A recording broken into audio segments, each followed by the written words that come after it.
On this week's edition of FCS All-In, we dive into conference matchups, talk about how Sam Herder still manages to do a great job of covering football while on vacation, and so much more. Welcome to the show. I'm your host, Alex Eshelman, and today we put our analyst Craig Haley on the hot seat. He recaps Week 3 as well as previews our upcoming game of the week, that is Sacramento State versus Idaho. And speaking of the Vandals, our guest picker is First Lady of Idaho football, Kimberly Eck. So you know the drill. Suit up. It's time for our Game Ball segment. Joining me this week, every week, it's Senior FCS Editor of Stats Perform and theanalyst.com, Craig Haley. Craig, we're going green this week because we don't have Sam here. However, he's in Ireland, so we felt like we would make ourselves feel like we're along for the ride and wearing kind of the go-to color that goes along with the Irish traditions and the place. How are you? I'm doing well. Thanks for having me on again. Well, of course. Thank you for being here. So let's get into it. Our Game Ball segment. First question for you. Of course, like I said earlier, you are the man for Stats Perform, and every week you have 4 FedEx Ground National Players of the Week. Of those 4, who would you give your Game Ball to? Great question, Alex. Because, you have some big name programs, Southern Illinois with Nick Baker, the quarterback, and Nate Lynn, the All-American defensive lineman at William & Mary. But, if I'm going to give one game ball, I'm going to go Connor Brooksby, believe it or not. Utah Tech's place kicker. They beat Northern Arizona last week. First, ended a 14-game losing streak against Big Sky.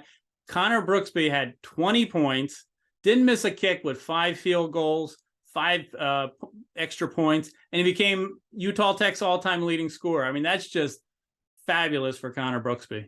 He had an incredible performance. Hard to overlook that. Okay, next up on our Game Ball questionnaire, FCS team. Which team stood out to you this week? Well, you could look at our FedEx Ground National Team of the week, Sacramento State. I mean, to go and win at Stanford, that's just tremendous for Andy Thompson, the first-year coach. I mean, he's taken over for Troy Taylor, who's now guiding Stanford. That's a great win, 30-23, pulled out in the last couple of minutes, that catch and run by Marcus Fulcher, their running back. I just think by far that stands out. It was the only FBS win for an FCS program this week. Definitely hard to overlook that one. I spoke with defensive lineman Jet Stanley yesterday, Craig, and I asked him about that specific moment, what it was like for him on the sideline. He said it was pure joy, and that was the moment that they all knew they were going to win the game. So it is hard to overlook that one. Last but not least, being that Sam is he's not with us this week. If you could give a game ball to Sam, your favorite thing about Sam, Craig, what is it? Well, Alex, I mean, I'm glad that Sam is upgrading to a Guinness over in Ireland. That's good news. But Sam Herder is tremendous. I love his hardworking style, his commitment to his craft as a writer.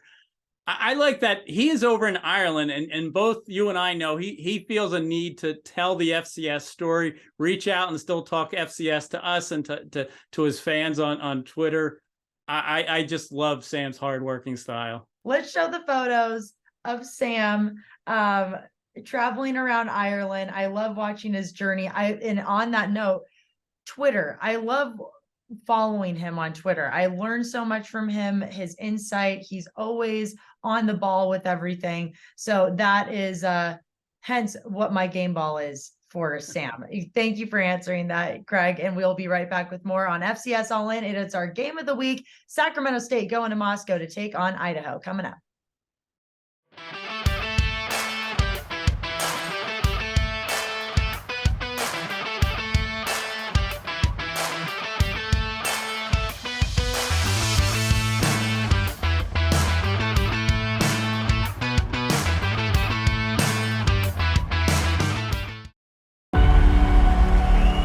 From the snowy peaks of the Rocky Mountains to the Golden Coast in the Pacific Northwest, we've blazed our own path forward. We've climbed to the highest peaks. We've reached this summit despite all odds stacked against us. Through consistent hard work and fiery competition on the field of play and in the classroom, we've held each other to a standard worthy of our namesake. We are the Big Sky Conference, where experience is elevated. Now, before we get Craig's take on our game of the week, that's a top 10 FCS matchup between number 4 Sacramento State and number 10 Idaho, let's take a closer look at where these two programs currently stand going into the battle. Idaho continues to make history for their program under second-year head coach Jason Eck. Though the Vandals gave up a 17-point lead to Cal last weekend, finishing non-conference play at 2-1, a week prior to that, they beat FBS opponent UNR for the first time since 1999. Offensively, they're led by Jerry Rice Award winner Giovanni McCoy and Big Sky preseason offensive MVP Hayden Hatton, whereas at the same time, they're ranked first in the conference in total defense.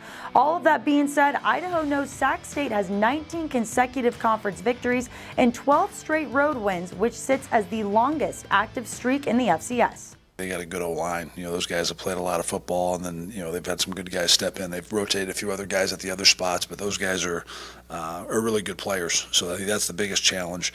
Their quarterback's a very good runner. I think they've settled in now on one quarterback, and Caden Bennett is a really good player. He probably takes a lot of the best characteristics of their two quarterbacks they used last year. He probably throws as good as the guy who was a thrower and runs it.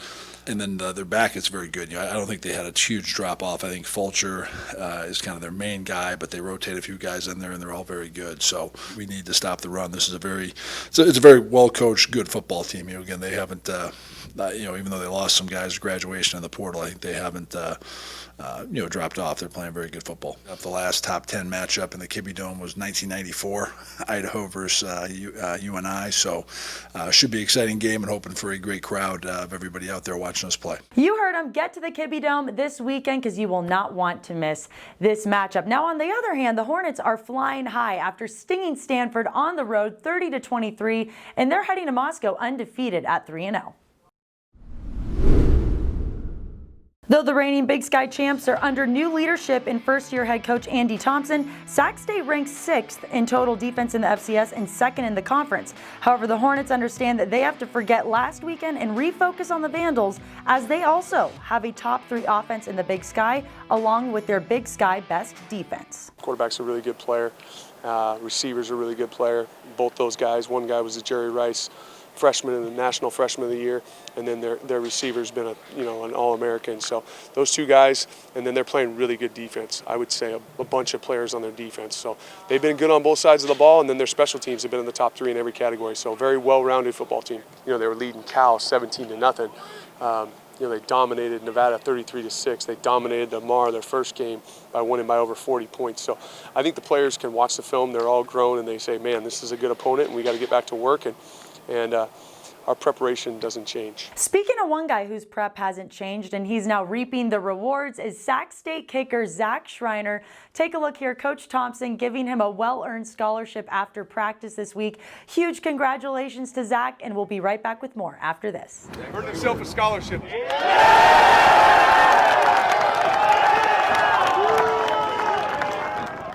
What is the biggest challenge that the Hornets are going to face to advance to 4-0 on the year, going up against such a talented Vandals program? Well, it's a great game, Alex. I'd have to say the emotion of the moment. I mean, it's similar to what we talked about last week with Holy Cross coming off a close FBS game and then going to Yale. Sacramento State is traveling here, playing a very tough conference opponent. The Kibbe Dome is going to be very loud. It's the home opener, believe it or not, for the Vandals. I just think Sacramento State, they don't want to fall behind here, because if you do, then the moment catches up to you, because they're probably a tired team being on the road again in such a big moment. So I'd say the emotion of the moment. What's going to be the biggest obstacle for the Vandals to overcome? The Vandals have to be able to stop the run. They really didn't last year. I mean, it was a 31-28 win for Sac State, but they had almost 300 rushing yards, and then you throw in a dual threat quarterback like Caden Bennett and Marcus Fulcher, we mentioned their running back. That's a lot to handle, when you're defending Sac State. I do look at this a little bit as a show me kind of game for Idaho, being on the big stage again. Obviously they beat Nevada a couple weeks ago, and they had that win at Montana last year, but this is, you need to win this one to be in the race really seriously deep in the season. So I think it's a show me kind of game for Vandals. What intrigues you most about this matchup, Craig? Oh, I tell you what, I think you look back a few years ago, you wouldn't have said Idaho and Sac State would be playing the national game of the week. You would have never imagined it. You think Big Sky, you think Montana State, Eastern Washington, Coach Hill and Weber State's run. I just think this game, this matchup shows you that you can break through in a conference, even against long-standing, powers. I think it shows everybody across the country in their conference. So I just think it's the intrigue of these two teams facing off in this moment as the national game of the week. Couldn't agree more. With that being said, key factor for each program in order to get it done. Do the Hornets stay undefeated on the year, or does Idaho start 1-0 in conference play here? Ooh, I think it's a toss-up. I think the Vandals have to, have the crowd, really be a factor in the game, especially with, deep in red zone either way. I think Sac State has to, jump out to a lead, really kind of say, hey, we're the champions here, the defending champions. They have these long winning streaks in various ways, regular season, conference, on the road. I just think they need to show they're the big boys on the block in this game. We'll continue to break it all down coming up in our Pick'em segment. Don't go away here on FCS All-In. Here we are, our eyes wide open. We see the road ahead. We're part of something bigger. We're the dreamers, the heroes, the ones who change our communities, build our cities, are passionate about compassion. There are more like you here than unlike you. So take hold and see yourself in the present. See that vision unfold among others. Redefine the possible. Redefine you. It is our Pick'em segment. Alex Eshelman, Craig Haley. Craig, let's start with Mercer at Furman. Both teams 2-1. This is a top 25 matchup. Who do you think? Yeah, and two experienced teams, Alex. It's a big game for the SoCon. It's a very good race. Mercer has those receivers, Devron Harper and Ty James, and they're going to really give Furman's pass defense trouble because Furman hasn't really defended the pass well this year. I think you have to go Furman at home, but really it's a toss-up kind of game. Furman is number 8, whereas Mercer is 21. So it does make sense with that pick. Next up, Rhode Island at Villanova. Who do you think? Well, how weird is this? Rhode Island's already 2-0 in conference in the CAA, and here they are playing a third conference game already. Another toss-up. I'm going to go Villanova because their strong running game, being at home. I just think that it's another game that go either way. Villanova is just sneaking into that top 25 there. So good pick there, Craig. New Hampshire at Delaware. Ooh. I tell you what, I said last year how Tyson Rogers behind the scenes, he's just diabolical with these games, the way he picks them for us to pick every week, because you can go either way. If you have Dylan Lobby and your New Hampshire and the way he just racks up yardage in every which way, you have to take the Wildcats. But boy, oh boy, it's tough to win at Delaware. I'll go the Wildcats. Speaking of the Wildcats, our next game, Craig, is a Big Sky matchup between the Weber State Wildcats. They're hosting Montana State. Who do you think? Another top 10 kind of game. I think you have to like Montana State. I mean, no matter who they plug in, they run the ball so well with that line they have. They already have six runners of 100 or more yards, which is crazy. Sean Chambers he'll be running it this week with Tommy Malot's injury right now. I think Weber may be a little bit of an offense that's a work in progress right now. I don't know if you can keep up with Montana State's scoring. Brent Vegan has had consistent success over Weber State. However, Mickey Mental will be interesting to see how he fares against the Bobcats as well, being that he's the new leader of the Cats, or Wildcats, I should say. It's Bobcats, Wildcats, it's all cats. All right, moving on. Chattanooga versus Samford. Yeah, another huge game in the SoCon. I mean, Sanford's the defending champion, and these two teams have kind of done a complete reversal from week one. I mean, Sanford is, they're kind of desperate because they lost their conference opener to Western Carolina, and Chattanooga has come on strong since an opening loss. Again, I think the home field helps Sanford. That's the way I'll go in this one. But boy, oh boy, Chattanooga's looked so impressive so far. I know I've told you this before, Craig, but I just like the word Chattanooga. So, I mean, if I could pick, I'm probably going with them. Alabama State at FAMU. Who do you think?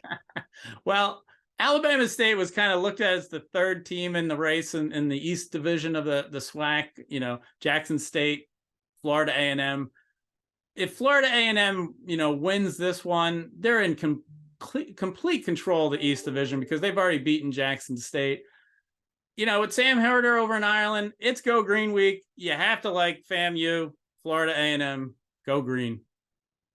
I'm happy you brought that up. We are talking about a handful of these matchups that have green teams. So we will definitely be highlighting those teams in honor of Sam being across the pond here. Next up, Eastern Washington versus UC Davis. Who do you think?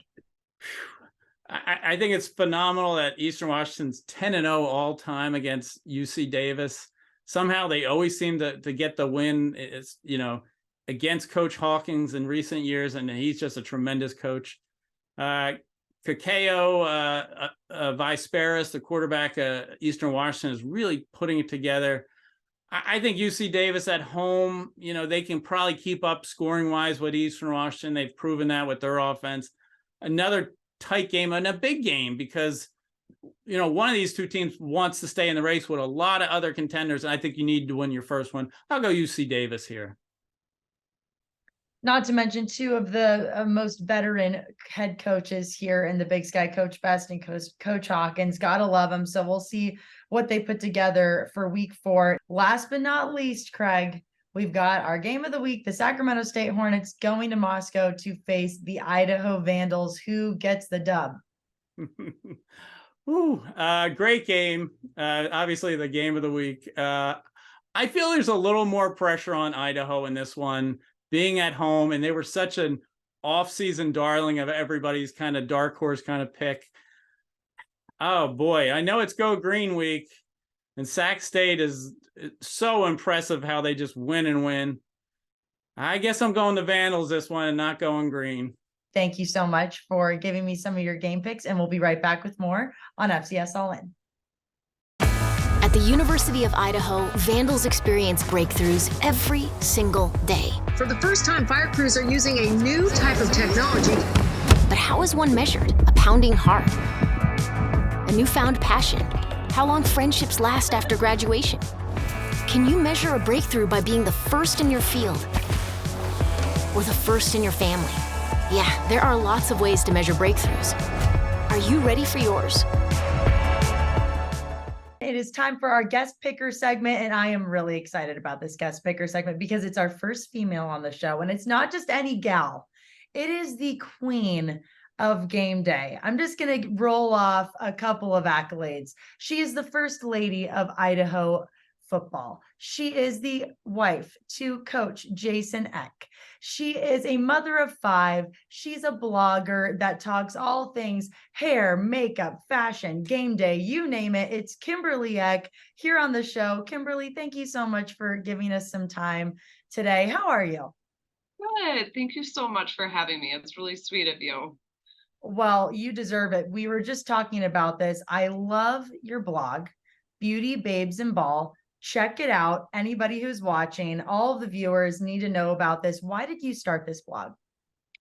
I started it basically on the move because we were in transition and I was sitting around to see boxes, and I just thought someone needs to write about this and let other coaches' wives know they're supported, and just so they could feel like someone out there understood what they were going through. The beauty part is just, I have a fashion marketing degree. My husband and I met in school when we were in Madison. So that's the beauty part. The babes is just because I have 5 kids and that's kind of chaotic, and there's life, besides football, but then ball is the football part of my life. And I think that's usually the most popular of my posts, just because I think other coaches' wives can relate to it and at least feel that all their feelings that they're having, whether going through transitions, the wins, the losses, that they're validated. One of my favorite things that I read on your blog is you said in the last 20 years of this coaching journey, we've moved out of state, I think at least 10 times, if that's correct. Correct. How have you made it look so easy when obviously it is not? You've not only made it look easy, but you've also embraced it and made it look fun. I will say what's ironic is our first transition was the first time we were in Idaho. My husband was actually let go, and I think I started bawling, and I think he was like shocked and was wondering if I'd even be able to handle this profession. But I definitely feel that with all the moves, you just kind of know that this is kind of the journey we have. And I feel like the ups and downs and in betweens kind of gets me through it, knowing like every time we've been let go or the wins and the losses, I definitely feel like that has made us who we are, and that's where we are. That's why we're here today. So I think it's just keeping positive and knowing that this is just another part of our journey. And we wouldn't be here today without all those like highs and lows and in between. So before we get into our pick'em segment where we go through a number of the games, what is your piece of advice to coaches' wives, families that are in the same industry as you and your family on how to embrace this whole journey? My biggest advice would be always appreciate where you've been. We have been at all different levels of football, and some would say look at like different experiences because maybe you were let go. We've had stops where we were only there a year, but I always appreciate everywhere we've been only because it led us to where we are now. And I think just remaining positive. I also think when you have children, it's always good to be positive, because I always say I like married into this, but they were kind of born into it. So I always want them to know, that this is even though there's, times where we're upset, we can make it through it. And, I think kids are very receptive to how you react. And I feel like our kids have always looked at moving as a fun new experience. So we've kind of always treated it like that. And I think that's really important, just to remain positive and know, there's a reason for this transition or this next journey. Well, I'll tell you what, you're setting a great example for not only your kids, but the rest of Vandal Nation, for the Big Sky. We super appreciate having you here, Kimberly. All right, let's go into our pick'em segment. Our first game of the week, and you can pick these games off of anything. Okay. It could be as silly as the mascot, then you like the game, anything. So our first game of the week is Mercer at Furman. Both teams at 2-1, top 25 matchup. I mean, obviously, I think they're both good teams, but I think I'm going to go with the Mercer Bears. I love it. All right, moving on. Rhode Island at Villanova. I'm going to say Villanova, mainly because I actually just love Coach Ferranti. He, I think he's a great coach, but my husband and I have really loved getting to know him over the years at the coaches convention. Great answer. I love that. Okay, New Hampshire at Delaware. I would say, again, they're both pretty good teams, but I'm definitely going to go with Delaware on that one. Next up, a Big Sky matchup, Montana State at Weber State.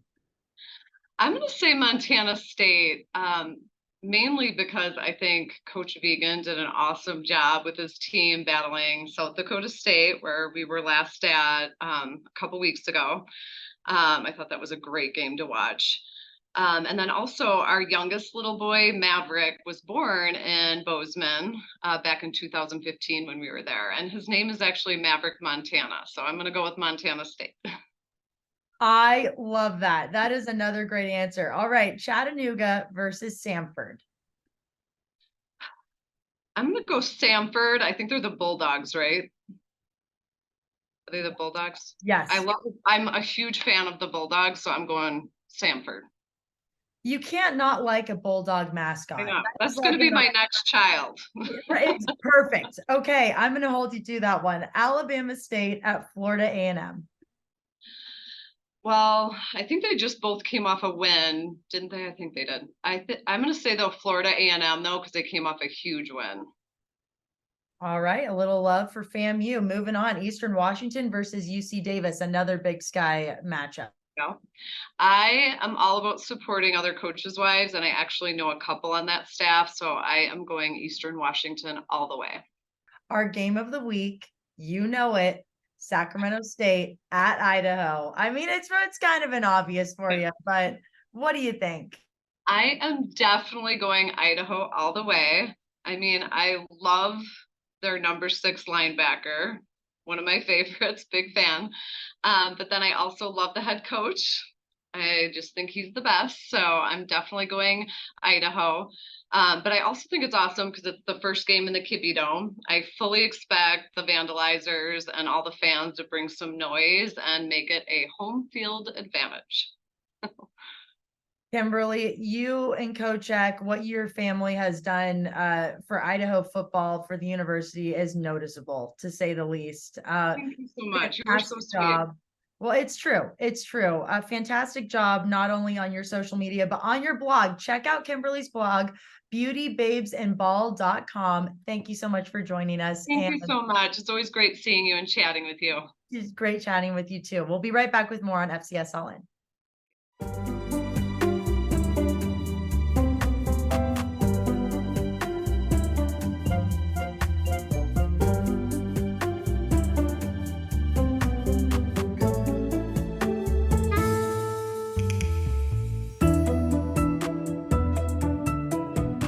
As we end the show here today, we'd like to send our condolences to Dartmouth football and the Tevens family, as longtime head coach of the Big Green, Buddy Tevens, passed away earlier this week. Tevens was the Ivy League Player of the Year in 1978. He led Dartmouth for 22 seasons. And to learn more about the national impact that he had on the game, head to home.dartmouth.edu. Thanks so much for tuning in, as always, and we'll see you next Friday.